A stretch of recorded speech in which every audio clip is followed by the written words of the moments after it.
Hello, everyone. Thank you so much for joining us today. My name is Vicki Townsend, and I'm the founder and president of Divorce Right. And we provide training to HR professionals and to company supervisors about the divorce process so that you can better support your employees. And we provide divorce coaching and case management, providing guidance and direction that your divorcing employees so desperately need. And I want to introduce you to the amazing Paulette Rigo, a certified divorce coach, a certified divorce specialist, a credentialed mediator, and the director of coaching and case management here at Divorce Right. And together we tackle the biggest disruptor in your company, and that's divorce. And as a reminder, we have SHRM credits for your SHRM members. And we will post a link at the end of this broadcast so that you can be sure to grab those. And today we're going to be talking about the hidden cost of divorce to our corporations and to our government by way of additional supportive services. Many years ago, I started to read the research about the cost of divorce by way of lost productivity, absences, errors, distractions, and presenteeism. It was the research paper by Dr. David Schramm, Individual and Social Costs of Divorce in Utah, that made me make the leap to creating Divorce Right, to not only assist the employee going through a traumatic life event like divorce, but to help create healthy and thriving companies by saving them thousands, and in some cases, many multiple millions of dollars each and every year by helping their employees manage a complicated process that anyone outside of the legal system can barely maneuver. So let me introduce you to today's special guest. Known as Dr. Dave on campus and across country, Dave Schramm is an associate professor and family life extension specialist at Utah State University in the Department of Human Development and Family Studies. After graduating with his PhD from Auburn University, he worked as a professor at the University of Missouri for 9 years. Shortly after arriving at USU in 2016, he was appointed by Governor Herbert to serve on Utah's Commission on Marriage, and he now serves as a faculty director on the commission. In 2022, the Utah Marriage Commission launched the Stronger Marriage Connection podcast, and Dr. Dave serves as a host. He appears regularly on television and shares tips and videos on social media and YouTube to help individuals and parents and couples thrive in their life journeys. He's also analyzed the financial public and personal impacts of divorce. From British Columbia to Beijing, China, and from St. Louis to San Diego, Dr. Dave has given over 500 presentations, classes, and workshops to a variety of audiences, including the United Nations and a TEDx talk in Florida. And he's married to his high school sweetheart, Jamie, and they have 4 children. And he just might have a slight addiction to peanut M&Ms. And the Schramm family lives in North Logan, Utah. Welcome, Dr. Dave. Hey, thanks so much, Vicki and Paulette, for having me on. I'm happy to join you today. I'm so glad to have you here. Paulette, I'm going to let you get us started today. Well, thank you so much for your time, Doctor. It's an honor. In fact, Vicki has mentioned your name so many times, I feel like I already know you, but now you're here in the, well, not the flesh, but in the virtual flesh. So I want to start with the obvious question. Now, in my world, it's probably not obvious, but in most people's worlds, right? Whether that be somebody going through divorce or you're a professional in the company or in the HR world, naturally, I mean, most people would say, like, why? Why did you want to study the economic impact of divorce on society and talk about what you found? I find it fascinating. Yeah, you bet. Thanks for the question. And thanks for having me on today. You know, it started back when I was an undergraduate student, actually, at Brigham Young University. And I'm sitting in a class, it's a community education class, and the professor says, you know what? One of these days, someone needs to do a study on what divorce costs society and what it costs individuals, the state, and governments. And so I raised my hand in that class, and I don't think he was, I think it was more of a rhetorical question. And so I talked with him after class and I would love to do something like that. And so I started on that journey, and it took me actually a few years to get this published. But really, the whole purpose of this is really to be able to show, wow, and the dollar figure isn't as much, whether it's exactly the dollar to the penny or what it is, but it's more to show look, divorce, it's a personal choice, but it can have these economic consequences, these ramifications that really spill over into broader society. And so, yes, it is a personal choice, but it has public consequences. And so that's what happened. I published that, and then I was invited actually to go over to Beijing, China, on this world this conference and talk about my findings over in Beijing to people from all over the world. So that's really where it got started. And then I've done studies what divorce costs the state of Texas, a little over $3 billion in direct and indirect costs. And now I'm actually working on another paper right now, looking at drilling down at the personal, really the personal costs, everything from, we're cutting back on going out to the movies to moving, or what do this additional have to go and take now these classes for our children. So really drilling down to these very specific costs. And so there's these personal costs, there are these broader societal costs, these indirect and direct government costs with programs and TANF and Medicaid that are there to help people.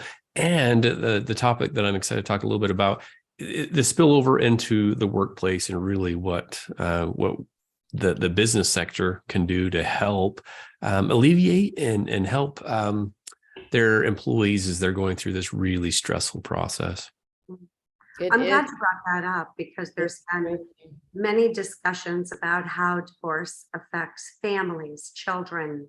I hate to call it the obvious, right? But the ones that we assume are going to impact it, the family unit, the children, perhaps the personal finances of the family, the living situation.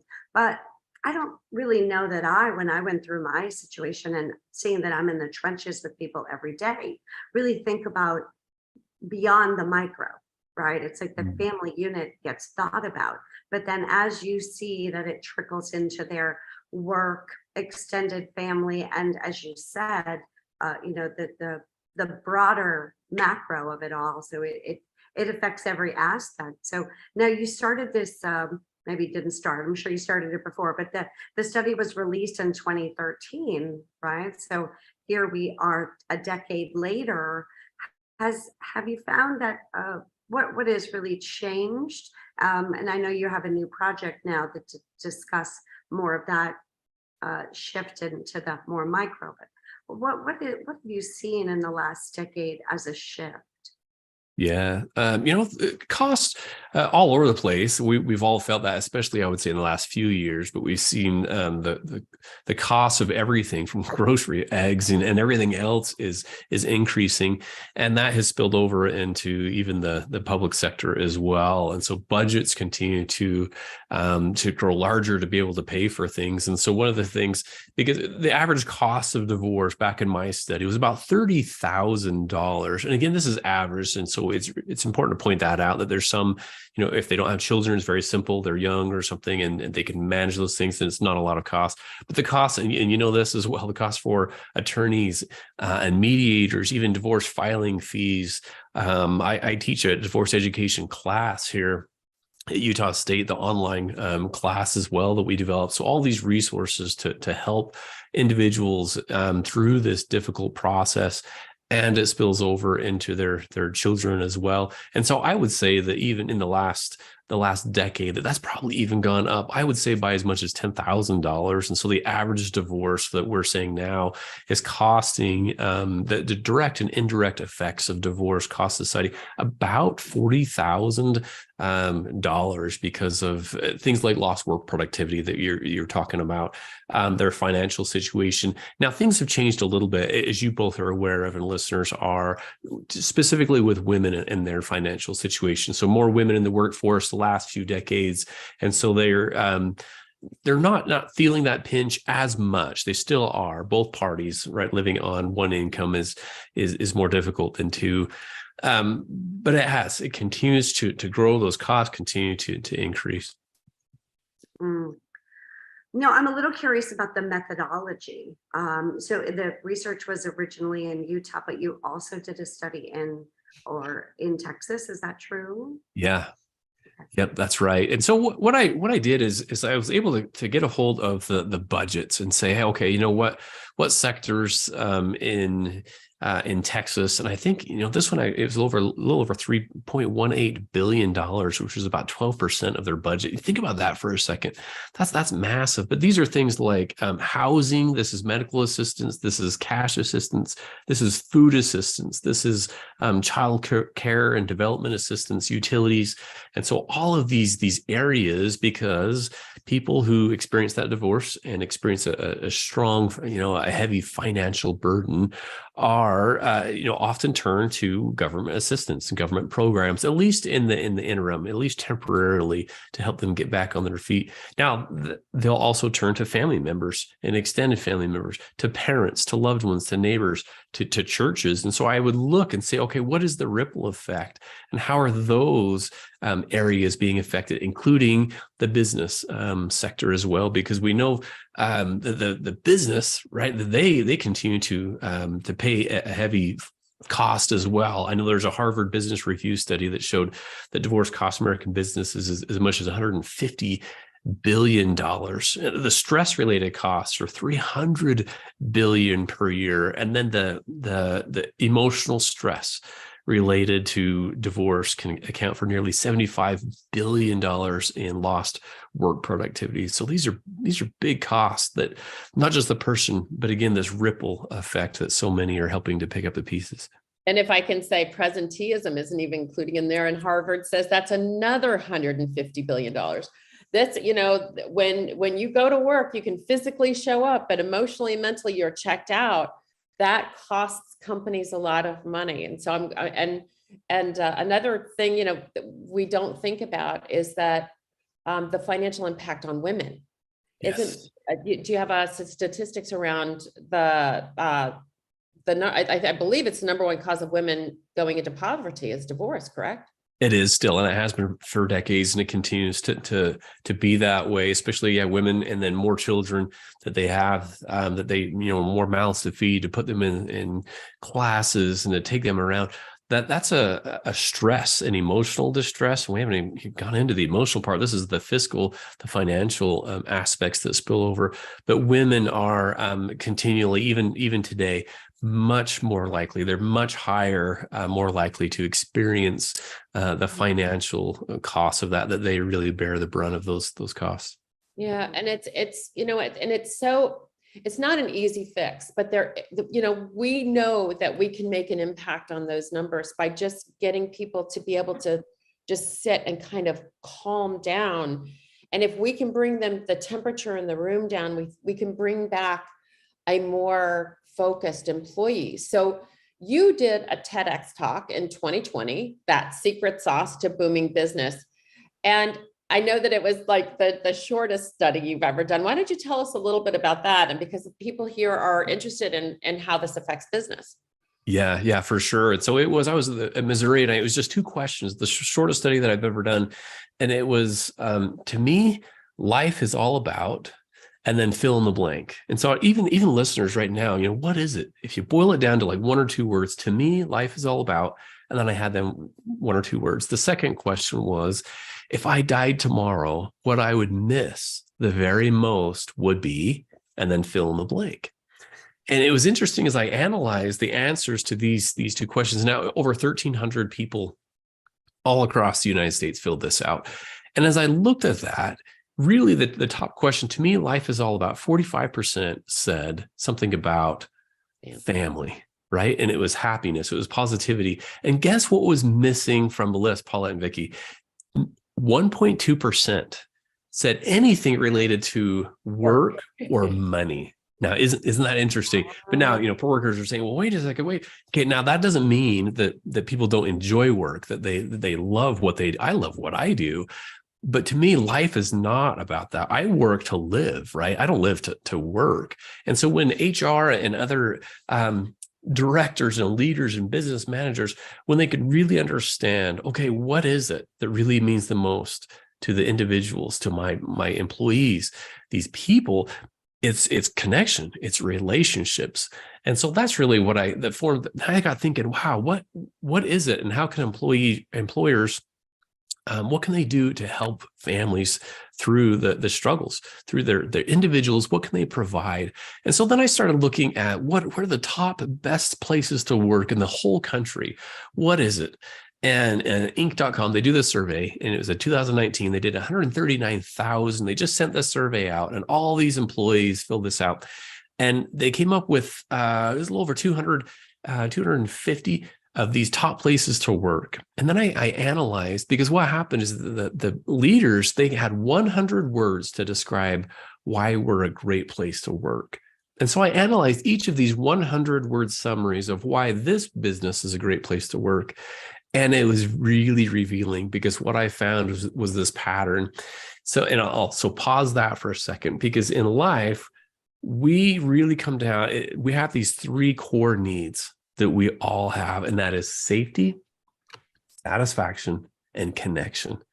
And what happened is, as I analyzed these 100 word summaries of what makes their place a great place to work, it was interesting, because I started seeing these patterns of that they provided for their safety, right? Benefits programs. This is 401ks.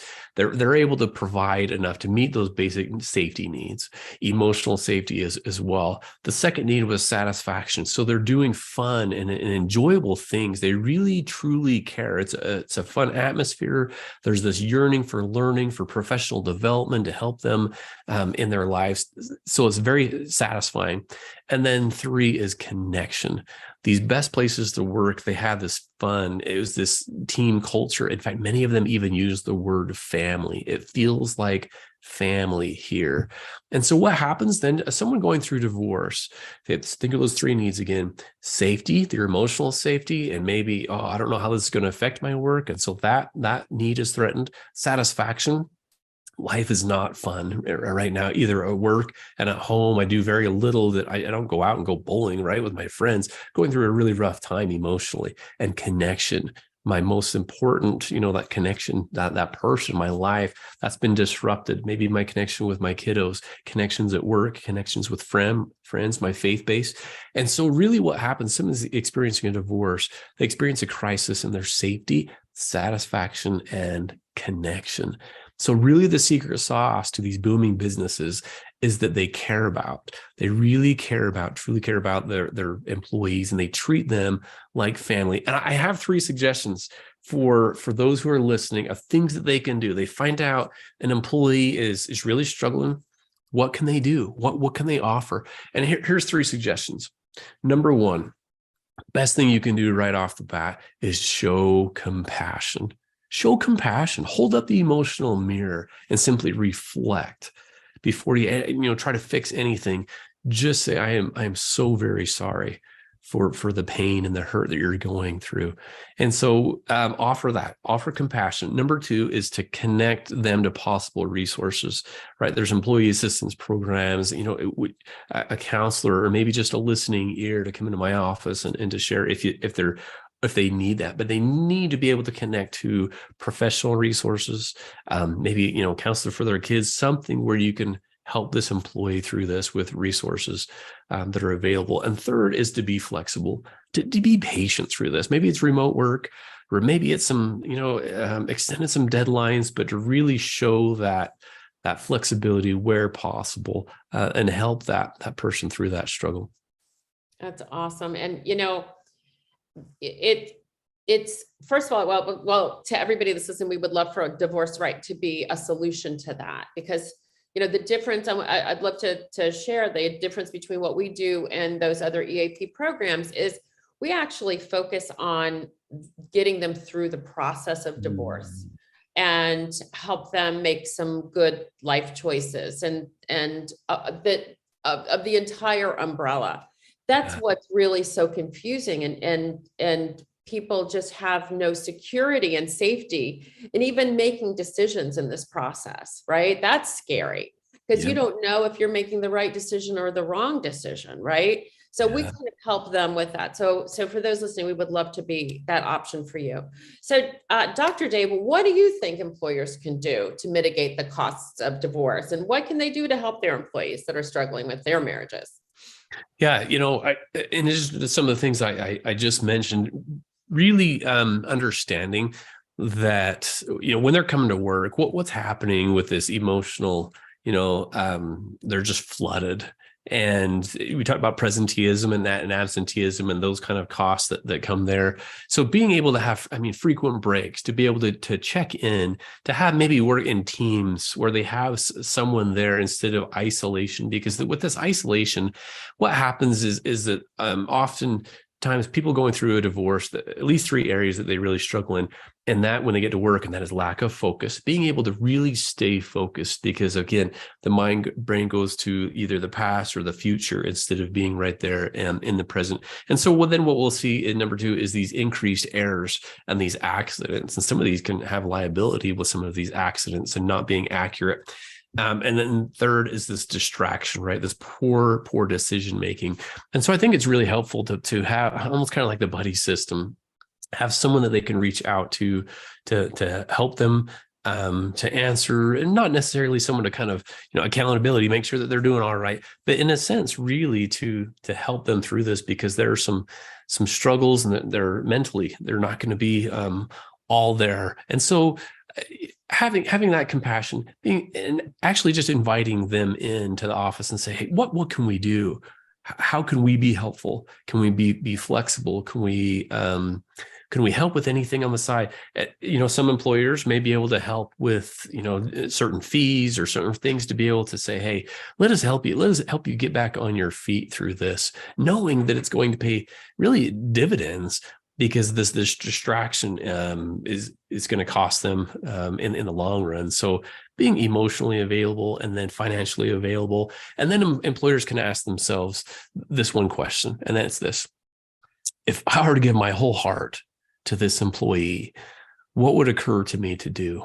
And just pause and just wait and just listen, because some of those answers will come there in the moment about what to do and how to act, how to respond, and be a little bit more patient, be slow to react and slow to judge, and just quick to love and to offer that compassion, resources, the divorce right resources, to be able to help them through that process. And as you know, and listeners, divorce is not an event, right? Divorce is a process, the separation that can last months and even years. And so being patient with them through that process. Yeah, it doesn't end. The problems with divorce doesn't end the moment the decree is even signed. It can last for years beyond that as well, particularly when you've got a very challenging partner that you've been divorced from, the narcissistic personality disorder, things like that make it super, super difficult and really, really challenging. Dr. Dave, thank you so much for this today. You've been so amazing. And I want to remind our listeners today that we do have SHRM credits. We're going to put them below, the link below, for you to get those credits below this video. And just know that divorce is a huge disruptor, not only to your employee going through it, but to your company that they work for. So if you're an HR benefits manager, if you're an HR benefits provider or a consultant, please reach out to us and see if adding our suite of solutions is a good fit for your business. We appreciate you, Dave. Thank you so much for doing this. And I look forward to reading more and more of your research papers, because I am that much of a nerd and I just absolutely love what you do. So thank you for all of the effort on behalf of the entire divorce professional community. I want to say thank you for all of the information that you've provided us in the years. And I look forward to many, many more. So thank you all. And we will see you next week on our next LinkedIn Live. So thank you so much for joining us today. And we are out.